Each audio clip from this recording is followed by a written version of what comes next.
Hello and welcome to The Fitness Solution. I'm joined on the other end of the line, on the other end of the phone, whatever we call this thing, Zoom video chat, with a fantastic human being, a great coach, a kind of mentor to me, beyond all things. His name's Jordan Syatt, and I'm sure you've heard of him. If you haven't, you definitely will look him up by the end of this podcast. But I'm honored and can't wait to get into a good chat about coaching, fat loss, food, isolation, everything with him over the next sort of hour or so. So Jordan, say hey. Thanks for having me, man. I appreciate it. My absolute pleasure. And thank you so much for coming on. It's a real joy. How's life? This is that awkward bit that you always talk about, that we have to pretend we haven't just caught up for 2 minutes before we hit record. Yeah, exactly. Fortunately, I'm in a good position, man. It's crazy. I think one of the craziest parts is we just don't know when it's going to end. We just don't know how long it's going to be like this. But fortunately, I'm in a good position and still just carrying on, trying to make do with what I've got. Yeah, man, that's all we can do, isn't it? Wake up every day and be thankful that the day has started again, and we're one day closer to getting through it. That's it, 100%. That's all it is. How have you found like fitness in isolation, like with your clients and like with the inner circle and things like that? Which is like your private members coaching group. How have you found everyone's kind of dealing with their fitness? How are you dealing with your fitness in this weird context? Because it's not just a massive like situational F up, is it? It's like a massive head fuck up as well. It's really interesting. I've seen two different scenarios, and they're basically the complete opposite end of the spectrum. One scenario is this is the single worst time for people fitness-wise. They aren't motivated to eat well. They aren't motivated to work out. They are completely and utterly overwhelmed. They don't know what to do with themselves. They feel like they're losing all their progress. They're gaining weight. They just are in a very bad fitness situation. That's like physical fitness, mental fitness, emotional fitness. It's all of it. The other situation is, for many people, this is the best time for them fitness-wise. They're crushing their nutrition. They're getting in more workouts more consistently. They're getting more sleep. And there are different characteristics I've noticed. Like oftentimes the people who are struggling right now are people who have a difficult relationship with food. They really struggle with snacking. They struggle with binge eating sometimes. If there's food in the pantry or in the fridge, they'll eat even if they're not hungry out of stress or emotion. The other people who are finding it to be a very good time are often the people who are either so busy during the week, or they have so many business meetings, or they don't really get to control much of their food intake because of or travel, whatever it is, that now that they're home, they can actually finally focus on it without too many other distractions. And those are two very general situations, and there could be crossover between the two, but that's what I've generally seen. For me personally, at the very beginning of all this, when I originally thought this was only going to be a few weeks. I didn't think this was going to be like, I was completely wrong with that. I was like, you know what? Now is not the time to be focusing on fat loss. Now is not like, and I still think for some people now is not the best time to be focusing on fat loss. But because I thought this was going to be very short term in nature, I was like, listen, it's not that big of a deal. Like, you don't need to uproot everything and go crazy. Just like, let's weather the storm for the next couple of weeks, and then we'll get through, be back on track. Well, now we're finding out it's much longer than a couple of weeks. And I don't think it's the best idea to just completely and utterly neglect your fitness, whether it's nutrition, strength training, whatever. So I have found that people in the beginning who were neglecting it, who weren't focusing on it, have started, like, they've put on a couple pounds. They're like not feeling good. They're like, all right, I really got to figure out how to make this work. So if people don't have equipment, they're doing body weight stuff. They're doing more walking. They're having more salads, more vegetables, whatever it is. So it's a super difficult time, and each and every person is different, but this is the general continuum that I've seen. Yeah. Like bad and best. That's such a great way of putting it, especially like to begin with. I noticed that.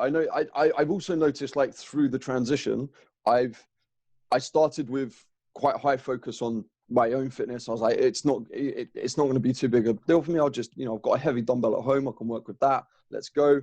And then, like, as the weeks have rolled on, it's kind of slowly slipping through my fingers, it feels. And it's hard to, once that starts happening, it's really hard to push it back and get that keen focus back.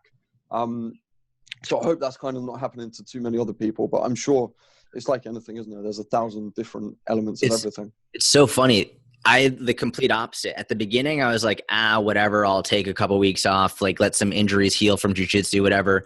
And then as it kept going on, and I was like, all right, well, I'm not going to go back to jujitsu for a while. Like the gyms aren't going to open. So I have a couple dumbbells here and I'll do the 300 push-up a day challenge, all this stuff. But actually what really, and I just happen to have this right next to me, is I made a schedule like every day. Like I have to wake up at this time, do this. And that's really what got me on a great, shocker, schedule.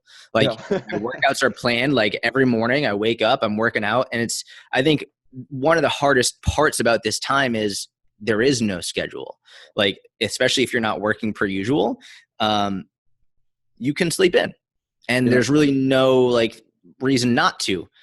But I think it's sort of like when you kids, if you have a strict parent when you're a kid, you hate it when you're a kid, but you always appreciate it when you get older. Yeah. It's the same thing. Like schedules, they can seem restrictive and sometimes they suck, but once you make it, it helps a lot and you always appreciate it. And I have a feeling that if people got on some form of a schedule now, they made their own schedule and they stuck to it, sort of like work, then it would be easier to stay on track. Yeah. When I, a lot of my clients work in the city, a lot of my clients work in, sorry, that's my mom. Oh, she's bought fruit. Carbs, man. How amazing I love it. That's amazing. I've got a delivery of blueberries and strawberries. I completely lost my track. Oh, when we first started this, a lot of my clients work in the city of London because I work like an hour outside, and we, all the city boys like live where I work. Live where I work. And a lot of my clients work in offices and stuff in central London, banking, HR, all these kinds of jobs. And I was like, okay, they're all now working at home. So I was like, look, wake up in the morning, keep your schedule in place. Like spend time. Like if you had an hour to commute, if you left yourself an hour to commute, then get up, get dressed and go for a walk around your block, like 3 or 4 times, then get back in through the door. And it's really going to help you. It's really going to help you. One of my clients completely disagreed with me and completely threw it out the window until about, I don't know, 10 days ago. And then he was like, yeah, so I've started doing that schedule thing, that commuting thing you spoke about. And it really helps. I've like no longer got cabin fever and stuff. Good. That's awesome, man. That's amazing. How do you go about writing a schedule? Man, so I have 2 different things. I have like my general schedule with like, I have what time I wake up. I have what time I work out. So basically 6 o'clock wake up, 6:30 workout, 8 o'clock I do my new inner circle workout of the day. 8:30 I write an email to like my email list or one of my email lists. Then between 9:30 and 11, I'll do all of my social media. And then I have a mini like siesta or a break where I'll do cardio, walk, whatever. Then I have a podcast time range, which is what we're on right now. Excellent. And then I try and be done after 5 p.m. with business stuff. Not always very good with that, but I try to be. And then 5 to 9, studying, dinner, relaxing. And then I go to bed between 10:30. And that's like the general schedule that I follow. But then every morning I make my to-do list, like my daily goals, and I put them in here. And so my daily goals, I'll just like, it's basically a to-do list and I just cross everything off as soon as it's done. It's usually about 3 to 5 things every day. And as long as I get them done and trying to adhere to the schedule as much as I can, I feel super productive. And it's not like anything crazy happens in a single day, but over the course of 6 months, a year, 3 years, it starts to make a big dent.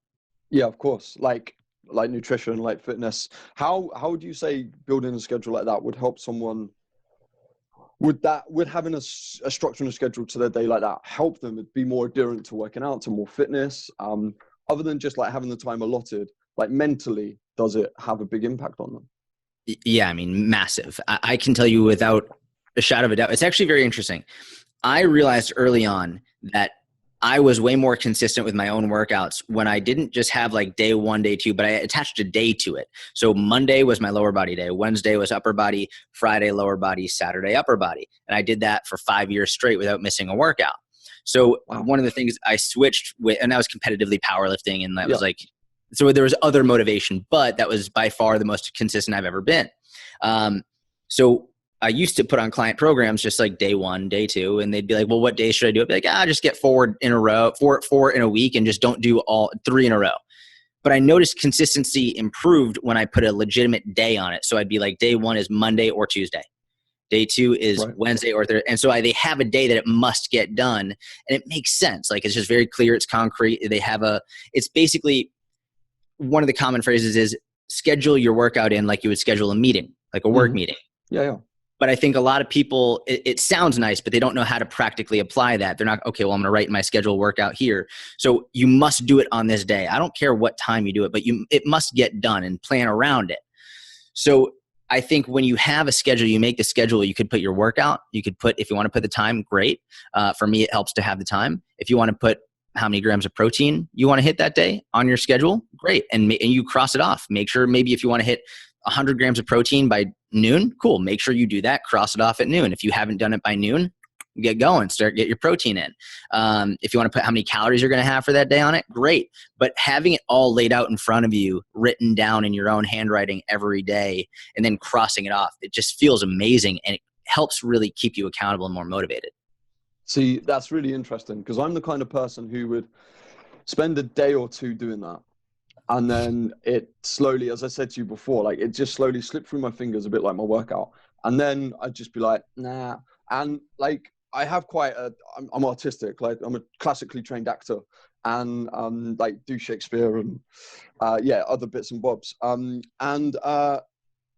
Like, so I tend, like last 2 nights, I've been writing a manual about scale weight for my clients and stuff. And I've been working till like midnight doing it. Like I feel super productive doing something like that, but the effect it has on the next day. And I just, so I could write a schedule like that, and then I just know I wouldn't stick to it. But I think it would limit me rather than excite me. It's crazy. Yeah. In the same way, you could have 2 different clients who weigh the exact same amount. They could, you could have twins come from the same parent. They're identical twins, weigh the same amount. They like are same strength levels, like all this other stuff. But one will respond very well to one style of coaching, and another will respond to a completely other style of coaching. And it's important to know, like for me, this works really well. And I think one of the reasons this works well for me is because I just went through 3 years of literally zero schedule and completely living on someone else's schedule, where traveling all over the world. I didn't know where I was going to be oftentimes within 12 hours.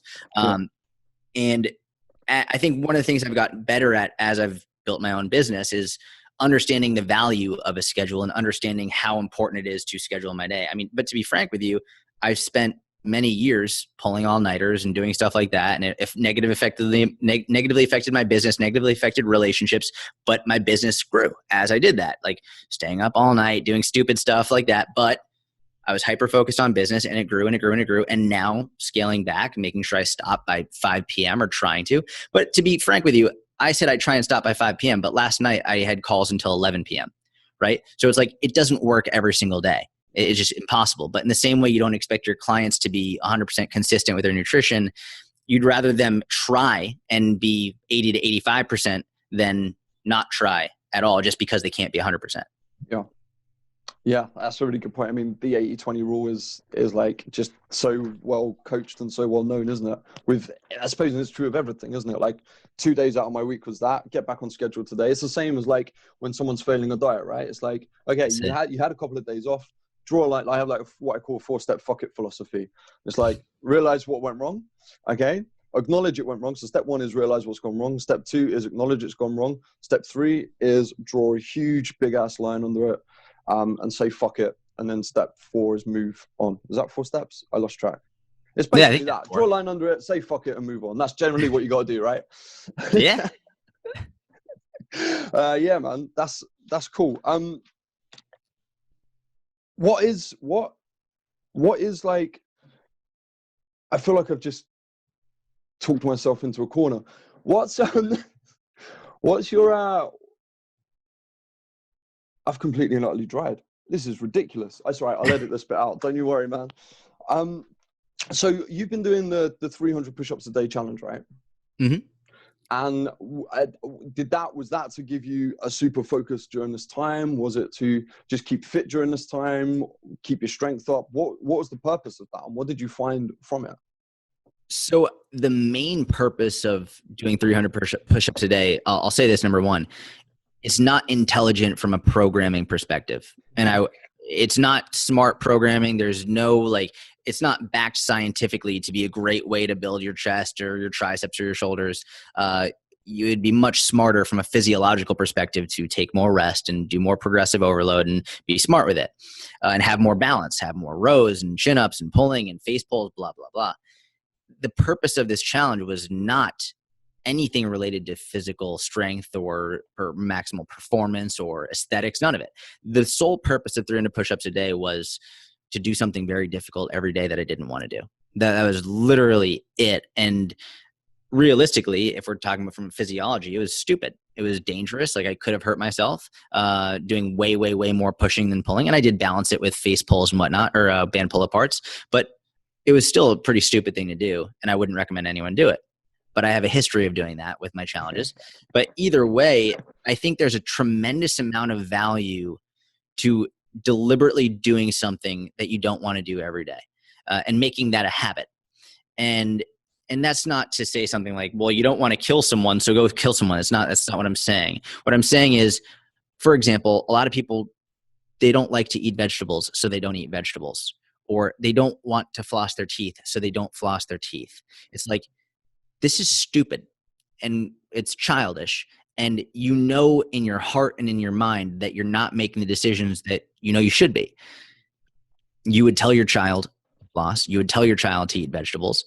And if your child says, well, no, I don't want to eat the broccoli, then you say, cool, well, then either you eat the broccoli or you're not going to get other food until you get your broccoli. Finish your vegetables, floss your teeth, do the right thing, because we're being a good human being. And I think when all the quarantine stuff started happening, I was like, all right, I need to have something in my day, because this was before I made this schedule. I need to have something in my day that I am required to do that I clearly don't want to do, but is going to push me mentally. And as odd as it sounds, even though that took up a considerable amount of time, I was more productive as a result of it. Because as always, the hardest part of anything is the first thing, the first step, right?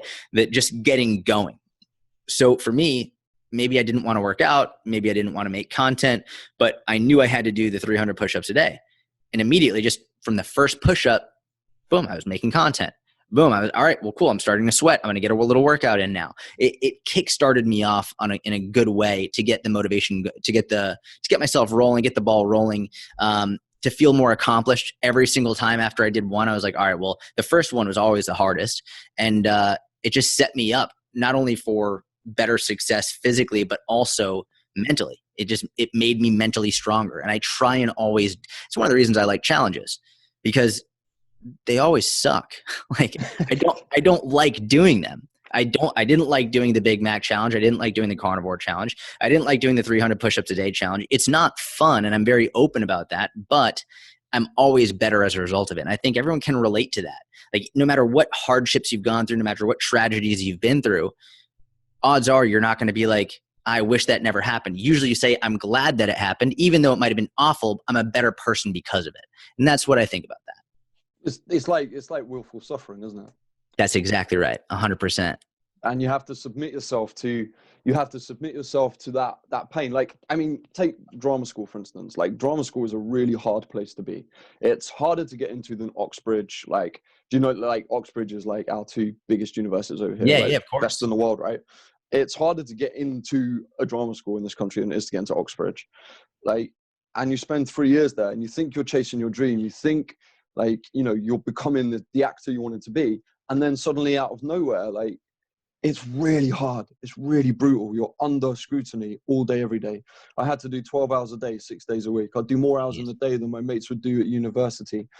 But I am, without shadow of a doubt, I'm a better like physical coach because of it. I'm a better human. I understand relationships better. I understand people better, all because I was willing to suffer day in, day out in that place. And that's exactly right. And people at this day and age, they love getting that quick fix. They love finding the easy route through it. Like, I want to lose 10 pounds, but I don't want to do this, this, and this to do it. So how are you going to bridge the gap? You tell me how you're going to bridge the gap. And the answer you usually get is it's just nothing, right? Yeah. I mean, I get people on a very regular basis. Listen, I want to lose fat, but I don't like vegetables. I don't like fruits. I don't really like getting more protein in. I'd rather not work out. I'm like, so what the hell are you talking to me about? That would be like, hey, listen, I really want to build my business, but I don't want to help my customers. I don't want to make a good product. I don't want to wake up early to get to the business. I don't want to treat my employees well. I just want to build a great business. It's like, no. You want the ego boost that comes with people recognizing you because you look good or because you have a big business, but you don't actually want to do what you need to do in order to get there. And we all suffer with this. We all struggle with it. It's a human problem. It's not it's just a matter of, for what are you motivated to do? And everyone's motivated to do something different. Some people are more motivated to be really good with their nutrition. Other people are more motivated to be an amazing father or mother. Some people are really motivated to be an entrepreneur or an actor, whatever it is. And for the thing that you're most motivated to be, you tend to be more willing to suffer just because you see the meaning behind it. Yep. The issue is when you might not necessarily want it that much, you're much easier to quit. And also, if you don't believe you can succeed, you're much more likely to quit. You're not as willing to suffer through it, which is why I think having something to do every day that you require yourself to do, even and especially if you don't want to do it, it helps build the habit of overcoming that friction, which is one of the reasons why I make my bed every day. I hate making my bed. My girlfriend will go to make the bed. I'll be like, no, like I have to do it. I started flossing every day. I remember I read a book from Dan John years ago, and he was like, if you want to build a business, but you don't floss your teeth every day, like you're like something like you're wasting your time. He's like, if you can't be disciplined enough to fucking take 2 minutes to floss your teeth, then what are you doing? Because it's something that's so easy to do. It takes less than 90 seconds, and so many people don't do it. And it's literally just building up the habit of doing the things that you don't want to do that make you a better person. Yeah.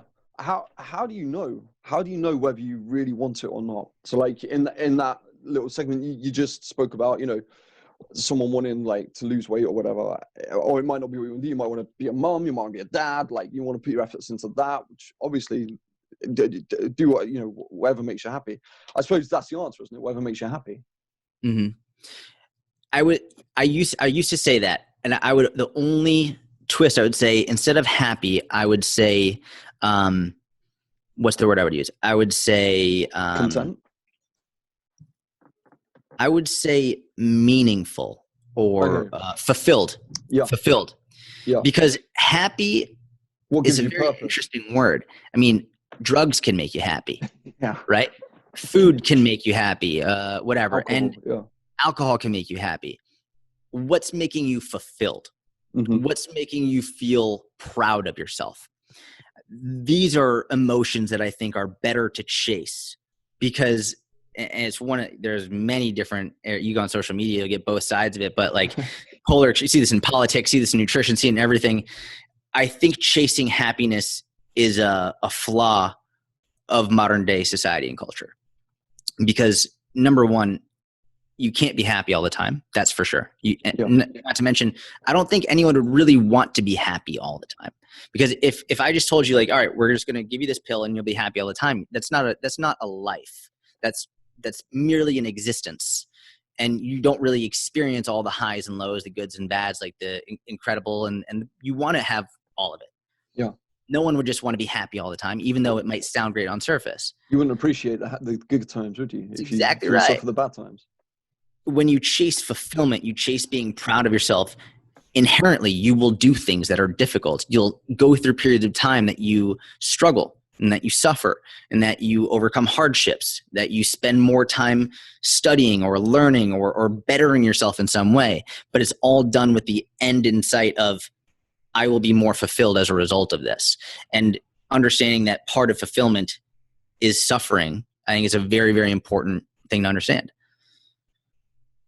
Yeah. Yeah. How, like, have you ever looked into like Stoicism? Do you read a lot on Stoicism and stuff like that? I wouldn't say I read a lot, and I'm definitely not an expert on it, but yeah, I've looked into it, and I've listened to some podcasts on it, and yeah, absolutely. It's such an interesting topic, isn't it? And then like how that transfers over to like what you do, what I do, what the fitness industry does, and how developing that fortitude and understanding that emotion within yourself and how that can really drive you forward. Because I bet most people who are overweight, who want to lose a few pounds, want to lose more than a few pounds, I bet they've never really sat down and analyzed how not understanding this part of their human condition, which is what I like to call it, affects the decisions they make in terms of their nutrition, in terms of their fitness, in terms of their adherence to these things. And they just, I suppose the example of wanting to be happy every day, I suppose they'd say, yeah, but I don't want to be unhappy every day.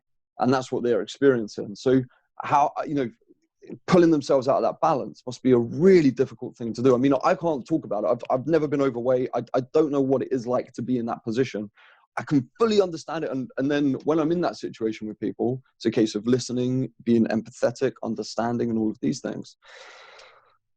But it's really, really, it must be so hard to fathom. Like, do you have experience in that at all? With like being overweight at all? Yeah. And, or like being very unhappy at any times in your life, and not being able to, and then pulling yourself out of that position in order to create I mean, one of the things I admire so much about you and why I just wanted to talk to you and love sort of surrounding myself with your content and stuff, it's just because of the drive you have in all aspects of life, whether that's helping people, it's delivering your business, being who you are, being consistent, delivering on challenges and stuff like that. It's something I personally want to aspire to be, and surround yourself with people you want to become. But yeah, like, how did you pull yourself through that? Well, thank you, man. I appreciate that a lot. It's just the truth. I've had many times in my life in which I was not only very unhappy, but I was a very angry individual. And I think some people, they struggle more with anxiety. Some people might struggle more with sadness. I was very angry, and I didn't know why. I was just in high school. I was very angry. I remember I went to a therapist a couple times and he was really shitty. But like, I remember like he was trying to figure out what I was angry about. And I was like, I don't know. I just have in my chest anger a lot. I remember after high school, I took a year off and I traveled to the Middle East for a year. I was in Israel for a long time. Then I came back and I went to college, and that was probably the most unhappy I've ever been in my entire life. When I was, especially my freshman year of college, I almost dropped out and joined the Israeli Defense Force. The only reason I didn't is because I got a call from the owner of a gym called Westside Barbell, Louis Simmons, the strongest gym in the world. And literally, their weakest guy squats 800 pounds. And it's like, that's their jump. And he was like, hey, I'd love to, if you came and trained here. And I went and trained there. And that's the only reason I didn't drop out of school.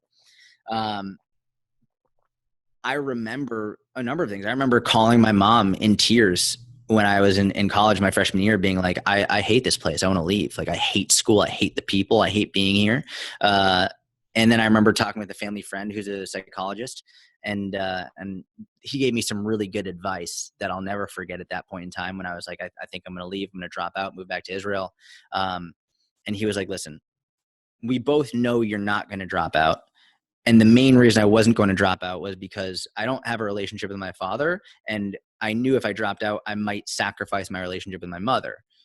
She's very big on education. And largely I went to do that because that's what she wanted me to do.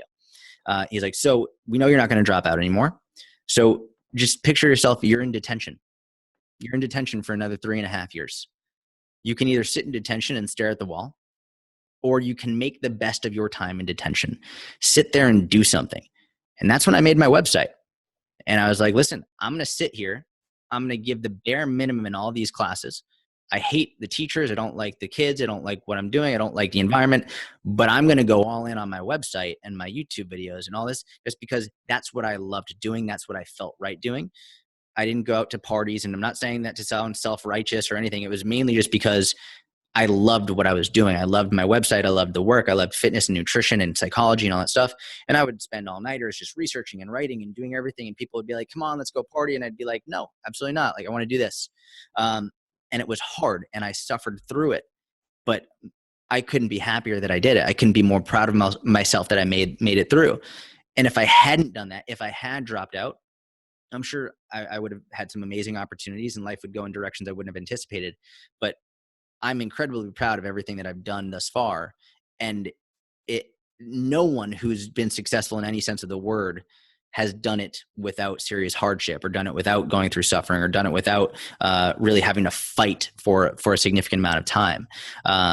So yeah, I've been through some very dark and scary places in my life, and I'm very fortunate to be here and to have the opportunities that I have. But I think, like anybody who's ever come out of a dark, and I think everyone has their own dark, scary place, right? Like each and every individual has their own dark, scary place. It's all relative, but each and every person can get out of it, and each and every person has the ability to.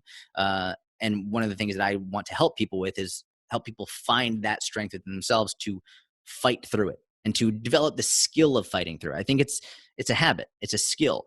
And if you never, I think my mom is one of the most encouraging people in the world. She believes in me more than anyone.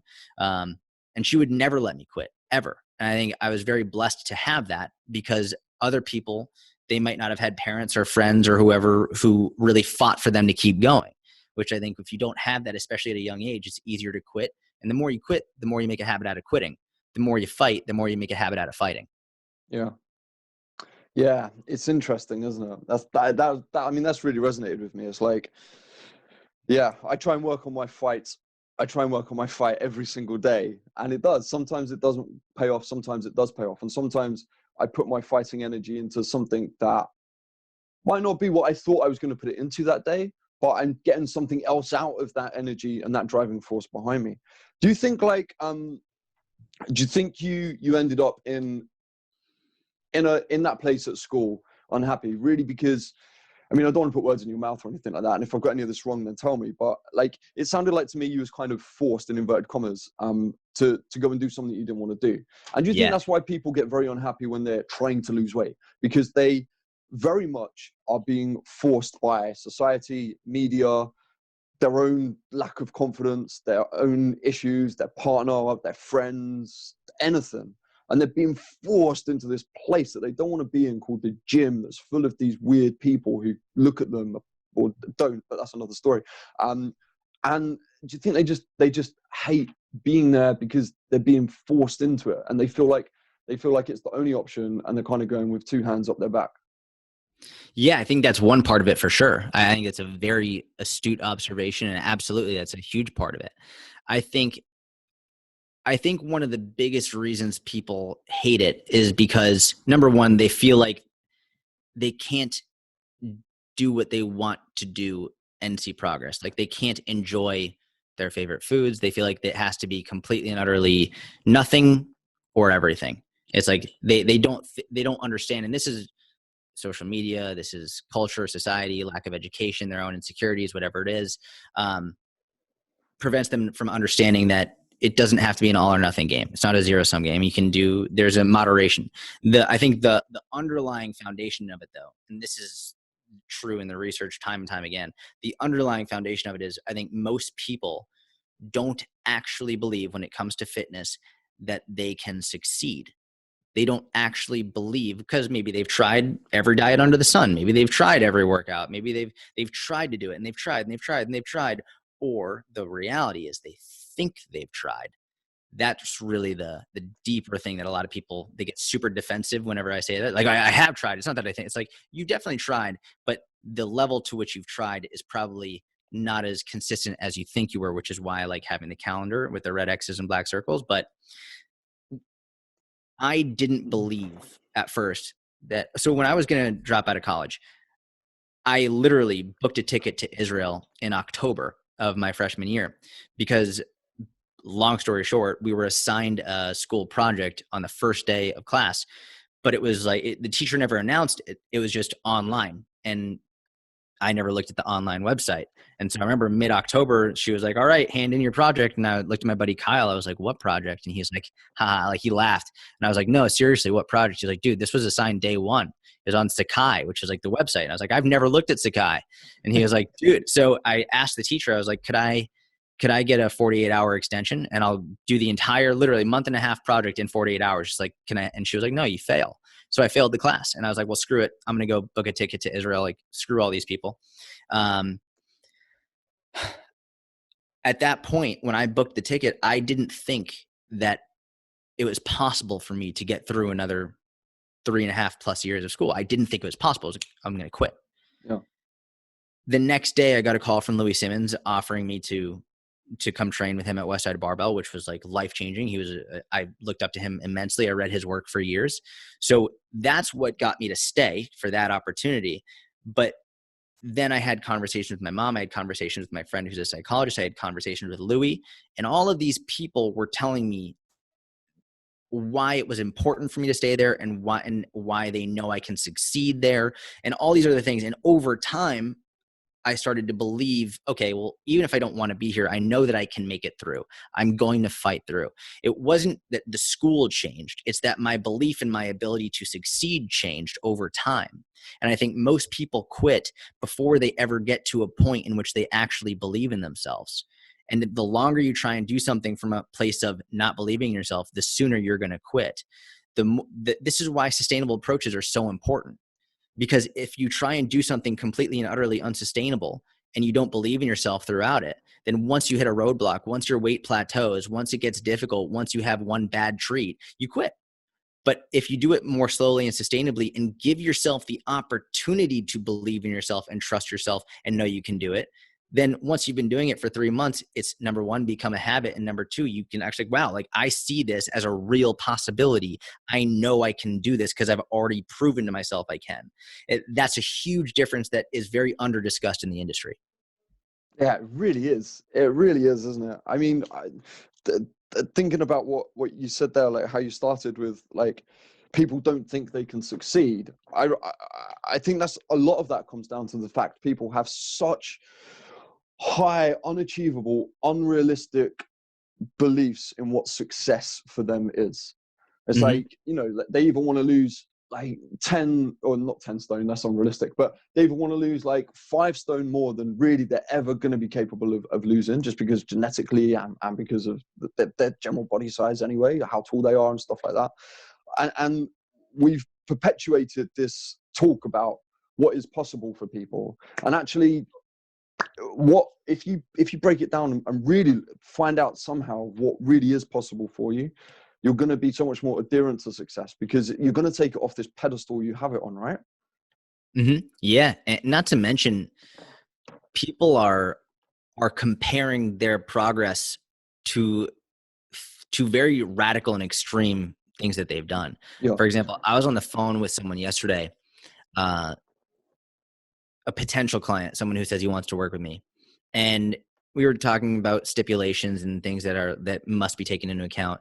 And I was like, you must do everything I tell you to do. And this is a guy who has gone on and off of keto many times. He's gained and lost 50 pounds over and over and over again on keto.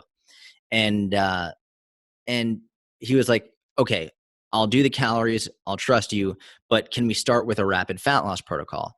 And I was like, why? He was like, because I can't do the slow fat loss. He's like, on keto, I would lose 20 to 25 pounds in the first month. And I'd be like, and how'd that work? He was like, great. It worked really well for me. I was like, did it?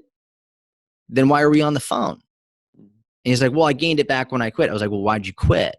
Well, because I couldn't sustain it. So why the fuck are you going to try and do it again?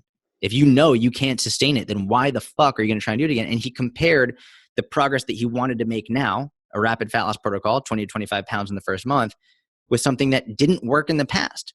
It's like, you have to understand that if you've done something unsustainable in the past, then trying to compare what you're going to do now to that is completely and utterly irrelevant and stupid. It's, if you really want to be objective and logical with what your progress is going to be like, then you have to take whatever approach you're taking now, which ideally is a straightforward, logical, science-based, sustainable approach, and follow it as is, rather than comparing it to something that you've clearly, this is where people they're like, well, I've tried keto, I've tried Weight Watchers, I've tried this, I've tried that. And it's like, yes, you've tried it. You've tried it, but how consistent were you? And all in all, how long did you do it for? If you didn't do it for at least 3 months, then you didn't actually do it, which doesn't mean it's your fault necessarily. It could have been the diet, in terms of, the diet if failed you can't sustain it for 3 months, then maybe that's the diet. Maybe you should try something else. Yeah. On the other hand, maybe it was you. If you tried calorie counting, you tried Weight Watchers, and you're just like, I just don't feel like doing it today because it's not going to make me happy. It's like, well, cool. That's your fault. You just gave up because you didn't feel like it anymore. And that's where you have to be really objective and say, okay, so is that because this was unsustainable? Or is that just because I gave up? And there's no right or wrong here. And it's very individual and it depends on the person. But that question is really what's fueled my coaching philosophy in terms of, well, what is the most sustainable? What can most people do? What are most people willing to do? What is the best option for the vast majority of people? Which really boils down to not eliminating anything, but allowing people to incorporate their favorite foods in moderation into their diet. And as long as they give me 30, 60, 90 days of 100% consistency, they're good on their own. As long as they give me that. And a better way to phrase it would be, as long as they give themselves that. Yeah. As long as people break promises to themselves all the time. Like, I'm going to do this, I'm going to do that. And then they stop. And then this is the whole circling back to doing something hard every day. It's like, if you're going to get a week in, 2 weeks in, 4 weeks in, and then see that your weight spiked up or you don't feel so good and just use that as a justification to quit altogether, you've now broken a promise to yourself. You've now made it a habit to not try when things get difficult. And that is a very bad idea, very bad justification, very bad mindset, very bad practice as a human. It's like, that'd be like if you have a kid and then your kid pisses you off one day and you're like, all right, well, I'm not good at this parenting thing, so let's just get this kid out of here. It's like, no, you can't. You have to keep on fighting for what you want and for what you strive to achieve. Yeah. I when I look back in my life, I'm very aware that throughout my life, I've always been so much more willing to let myself down than I have ever been willing to let someone else down. Like, I don't know if I'm just like a codependent or whatever, but like teachers at school, like my acting coaches at drama school, even my clients now, I would 1000% let my entire life burn to the ground before I let them down and I didn't show up for a session or I wasn't there to hold their hand through something. Like, they texted me and they needed me and I couldn't help them. And I think so many more, like, I used to think that was quite an anomaly. I used to think people were generally quite more selfishly based than that, really. But in truth, they're not. We all are so much more willing to let ourselves down time and time and time again. Which is where I suppose people like you and I come into their lives, and it's like, you need to start relying on a coach because you will let yourself down time and time again. And when I look back in my life, I thought it was my problem. But actually, those teachers like Mr. Torn, my history teacher, once he said, Adam, I need you to do this, that was it. I was super focused. I was hyper aware of what I had to do because I was not going to disappoint him. I was not going to have him look at me and go, I'm not angry, I'm just disappointed. It's just not going to happen, right? And it's funny. I have a bunch of friends who are actors and living in New York. I bet you have thousands of them. It's and I did a bunch of acting when I was younger and I loved it. I've always found that actors, generally speaking, are way more in touch with their emotions than a lot of other people. And I think it's part of the study of being a great actor is studying that. And as a result of that, you become much more empathetic to other people's emotions. And oftentimes you never want to let someone else down. God forbid they feel an emotion that you don't want them to feel. Yeah. And it's like, you will fight to make sure that someone else doesn't have to feel sad or disappointed or upset or betrayed or whatever it is, because you're so in touch with those emotions because you've worked and you've trained yourself to learn how to feel them and how to express them. And it's an art form. And it's actually a huge study of psychology and behavior. You wouldn't believe, yeah. It's so it's funny. There are some people who, and generally speaking, women tend to be more in touch with their emotions than men. Women are, and the majority of my clients are women, right? And they often are moms who will sacrifice their own health in order to take care of their kids. They'll sacrifice their sleep. They'll sacrifice their nutrition. And it's very difficult for them to prioritize the time for themselves to work out or to sleep or to eat well because they're always putting other people first in front of them. And it's a really important discussion to have with them and for them to realize and understand, okay, well, how can I continue to be a great mother or if it's you're a father or whatever it is, then how can I continue to be great at this while still making sure I'm giving myself what I need? Because you can only go so long giving everyone else everything before you break down. Yeah. Yeah. On stage, we called that philosophy. I think what you're getting towards is you have to be selfish in order to be generous. Yes, exactly. Right? You can't on stage, you can't you can't deliver a performance. You can't be part of the ensemble. You can't tell the story that the like Shakespeare has written for you unless you are willing to craft your character yourself, unless you're willing to do all the work yourself, learn your lines. Like just that's like beyond standard. Like build your character, understand who he is, understand where he's from, understand how he walks, understand how he moves, understand why he says this at that moment. All the things, all the given circumstances of character. You have to hold on to all of that. And then when you're on stage, you have to know all of that so in depth and protect that as much as you can, so that when you're there with someone, you can listen to them, you can work with them, you can let the energy flow between the two of you, and then you start producing and you can be generous. And then when you feel like you're slipping, you have to be selfish again. And it's like a figure of eight that constantly goes back and forth. I And love that. you know, like you can't pour from an empty cup. It's that same kind of thing, isn't it? Yeah, that's mental. Yeah. I could talk about this for hours, but you're the guest, not me. You mentioned like your red X's and your blue and your black circles. What's like? I'm really interested about that. I've heard you talk about that before. What is like? What's the? Why is it like a red X and a black circle? Why is it not like a tick and an X? To be very honest with you, I made that up in the middle of the night one summer. Because I was trying to come up with a way to make sure, because I've worked with thousands of people. I have emails back and forth with thousands of people, and I would have emails back and forth where over the course of a month, 2 months, 3 months, I would have my clients send me their calories from the day before, their protein from the day before, and I tracked all this data meticulously, and I could see how consistent someone was. And then I would be getting emails like, well, I'm upset that I'm not making much progress. And I'd be like, but have you been consistent? And they'd be like, yeah, I've been consistent. I've been like, well, okay, so we have this email and this email, this email, this email, this email in the last 2 weeks. And it looks like 12 of the 14 days you haven't hit your calories, but you're still upset that you haven't made progress. This doesn't make sense.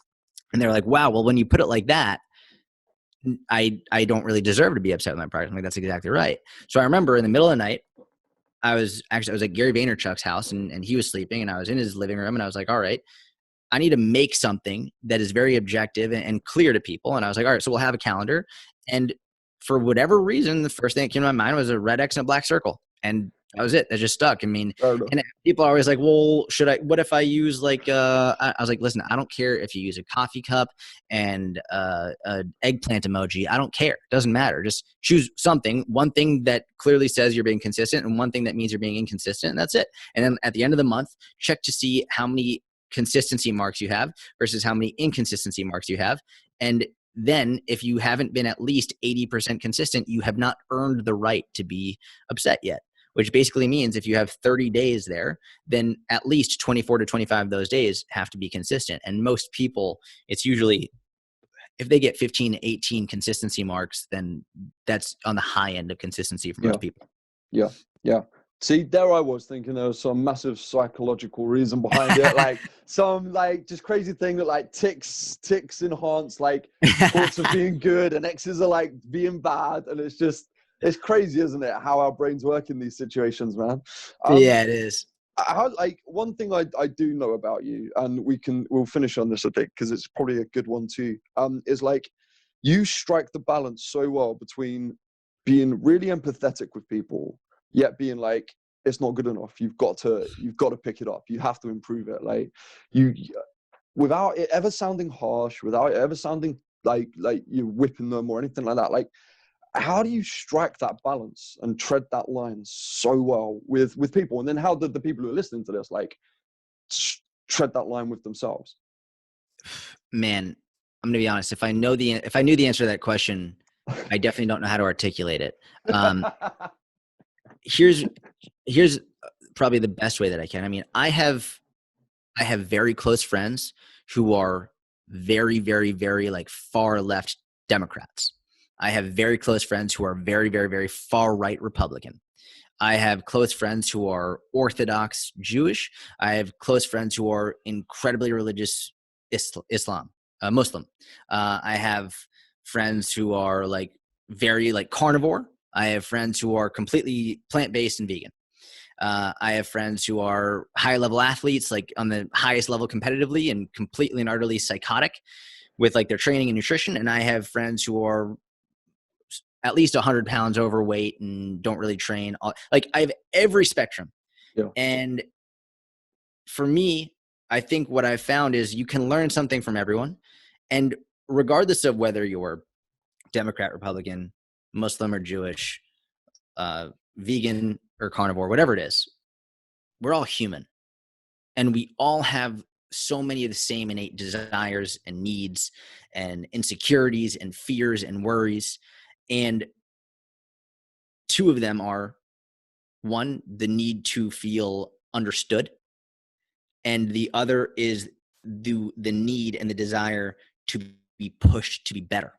I think these are two very innate things that we have within us.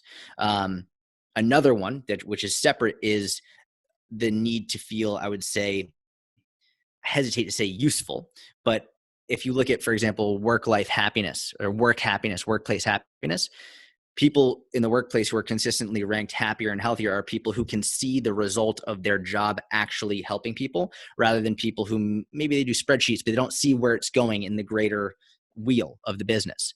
So the need to feel understood and the need to feel pushed. And when you look at people who have great relationships with a partner, boyfriend, girlfriend, husband, wife, usually they're both together, right? They have, okay, well, this person understands me, and this person also pushes me to be a better individual. And I think you have to play to both of them. You have to have the empathy card. You have to feel like understand where they're coming from. You have to justify their pain. You have to justify their lack of belief in themselves. You have to, because it's all valid. But just because this is valid, it does not justify not trying to be better. And I think when you can sort of combine these two, you really become a well-rounded coach, a well-rounded friend, a well-rounded partner. And I think if you only go to one of them, either or, if you only go towards it's fine, it's difficult, don't try. Like the too far of that is, well, just don't try because you're great as you are. And this side, the too far to the other side is you're not good enough. You're never good enough. You'll never be good enough no matter what. And it's like, if you go too far to either end of the spectrum, there will only be a very small percentage of people who resonate with you. But when you try to play it a little bit more globally and you bring both of them in, you can hit more people and really both help people forgive themselves and inspire themselves.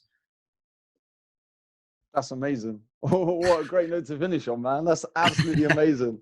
On that point about people enjoying their work and who find that, in the UK a few years back, they did a study on it, and number one, top of the list were vicars and reverends. They had the most job satisfaction in the world, well, in the UK.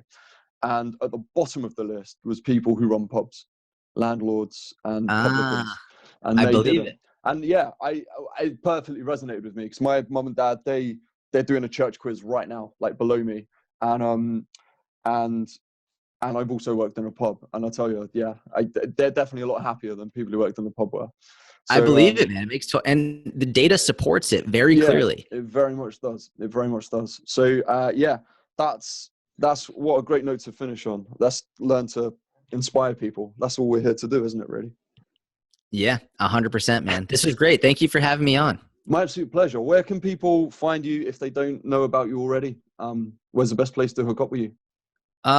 You can go on Google and Jordan Syatt, Syatt, YouTube, podcast, Instagram. It's all there. Whatever. And if you need anything, I'm happy to email with you. One thing I will say is Jordan is just totally incredible with his time, for someone who's clearly just got an amazing business, helps so many people.